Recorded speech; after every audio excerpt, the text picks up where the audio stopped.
Hey guys, so a couple of days ago I posted a video and I said I was going to be holding an open casting call for my upcoming feature film, The Lurker.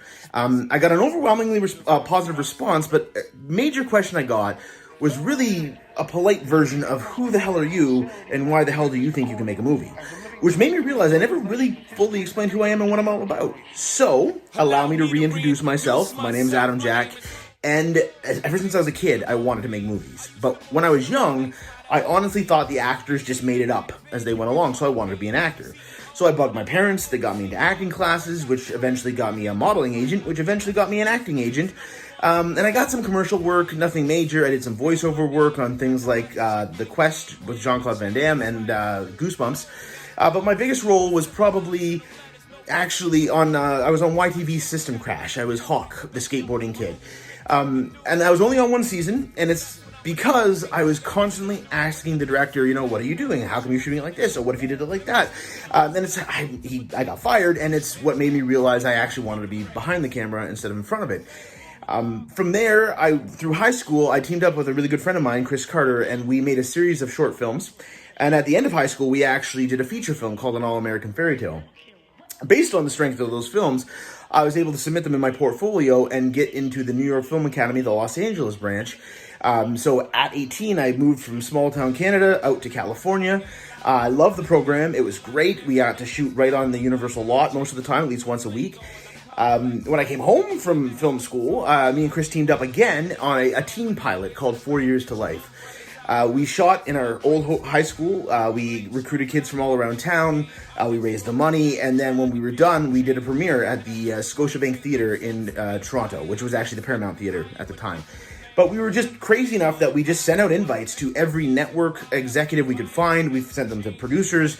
And surprisingly enough, they all showed up. We filled a 600-person theater. And afterwards, we had meetings all over town. But the big one was with CTV. They called us in and said, look, we have Degrassi. We don't need another teen show.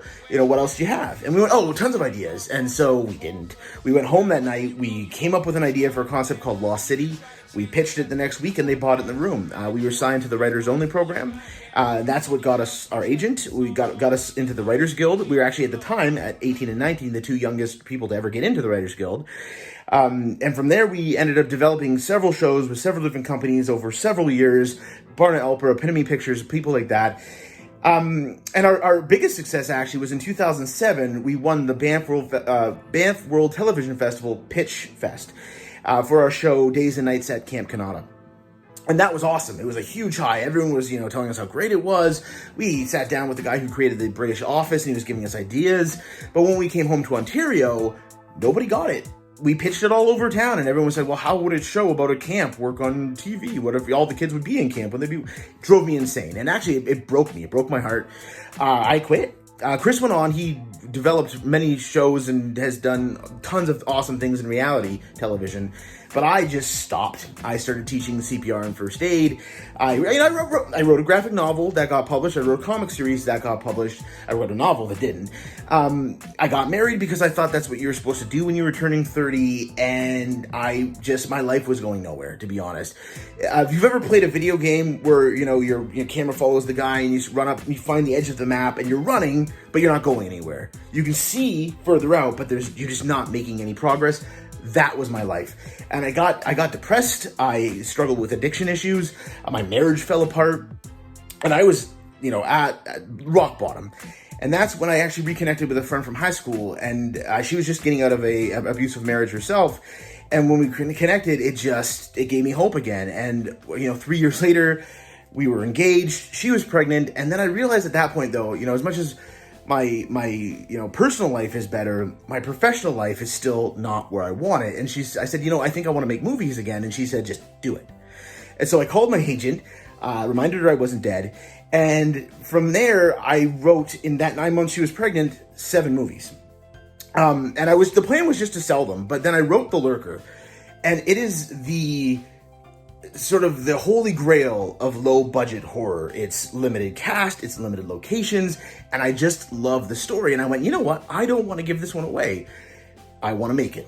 And so that's where we are now. I'm getting things in place to put this movie out. I'm super excited about it. I've got more details that are coming, but I just wanted to let everyone know, again, who I am, what this is about, and I will have more information coming soon. If you have any questions, please, again, throw it in the comments. I'd be glad, or DM me. I love talking to people, but that's me. Nice to meet you.